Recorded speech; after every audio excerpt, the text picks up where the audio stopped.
دور جنگل میں ایک چڑیا اور ایک چڑا رہا کرتے تھے۔ دونوں کی شادیوں کو کئی عرصہ بیت چکا تھا اور ابھی تک ان کی کوئی بھی سنتان نہ تھی، پر چڑیا کو بچوں سے کافی لگاؤ تھا۔ ارے چڑے جی، آپ اتنے پریشان کیوں ہیں؟ ارے چڑیا، اگر ہماری بھی کوئی سنتان ہوتی تو میں بھی اس کو اپنے ساتھ لے کر جنگل میں گھومتا جیسے تمام پکشی گھومتے ہیں۔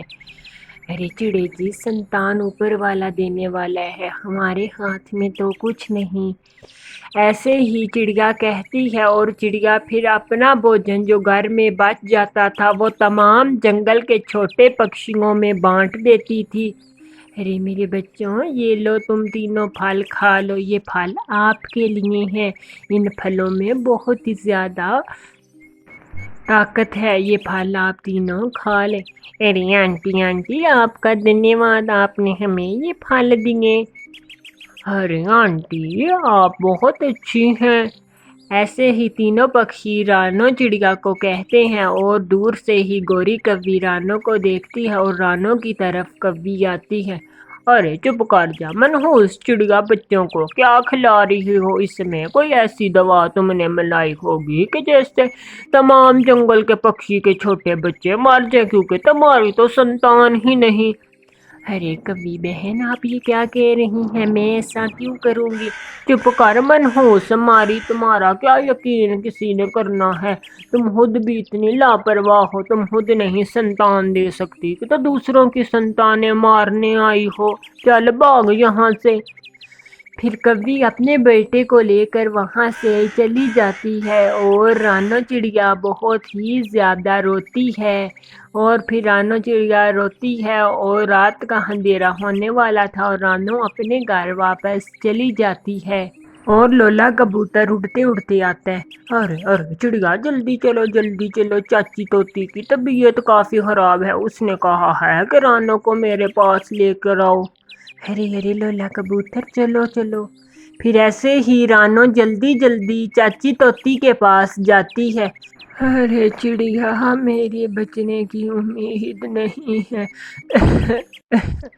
تم میرے بچوں کو اپنے ساتھ لے جانا، ان کا خوب پالن پوشن کرنا۔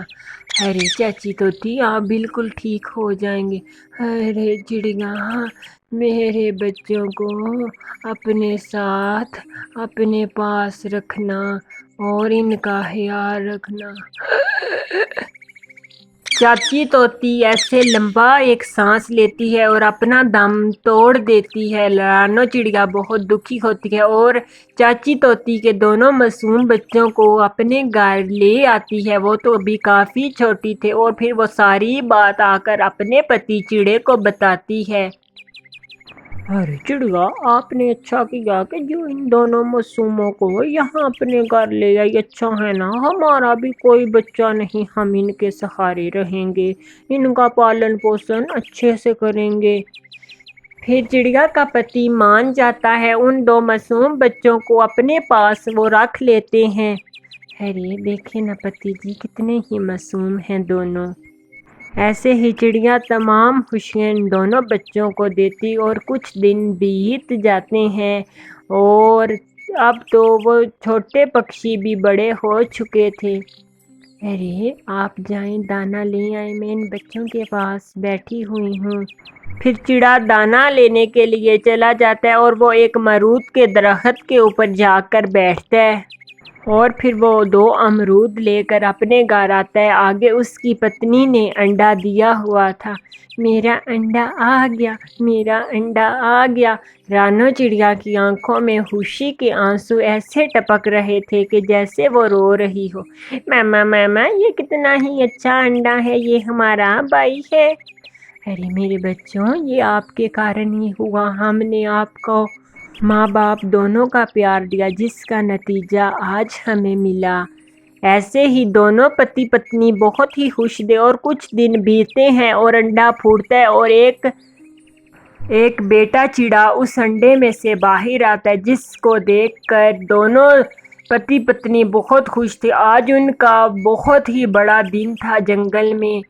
ارے ہمارا بیٹا کتنا ہی پیارا ہے، ارے یہ لے آپ مٹھائی کھائیں۔ لولا کبوتر بھائی، میرے یہاں بیٹا پیدا ہوا ہے۔ ارے چھوٹے، ارے جگو، کیا ہوا ہے اس چڑیا کے گھر اتنی مٹھائیاں بانٹتی پھر رہی ہے، میرے گھر تو نہیں آئی؟ ارے میں کل گیا تھا آنٹی کے گھر، ان کے گھر ایک چھوٹا پکشی آیا ہے، پتہ نہیں کہ وہ پکشی کون ہے، مجھے لگتا ہے کہ رانو آنٹی کا بیٹا ہے، مجھے تو ان کے جیسی ہی شکل لگ رہی تھی۔ ارے تم پھر جاتے ہو اس چڑیا سے دانا کھانے؟ ہاں مما، مجھے آنٹی رانو روزانہ دانا دیتی ہے، جب آپ نے ان کی بےزتی کی تھی اس کے باوجود بھی مجھے کھانا روزانہ دیتی ہیں۔ ارے کتنی ہی اچھی ہے وہ چڑیا، اس وجہ سے اس کو سنتان مل گئی۔ ایسے گوری باتیں کر رہی تھی رانو ایک مٹھائی کی پلیٹ لے کر گوری کے گھر آتی ہے۔ ارے گوری بہن، یہ لے مٹھائی، میرے یہاں بیٹا پیدا ہوا ہے، اب میں بانجھ نہیں، اب میرے گھر بھی اولاد ہے۔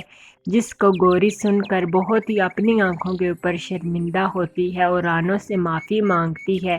اس کہانی سے ہمیں یہ سیکھ ملتی ہے، جب اوپر والا دے اس کا شکر ادا کرنا چاہیے۔ ہمارے چینل کو ضرور سبسکرائبر اور لائک اور شیئر کرنا۔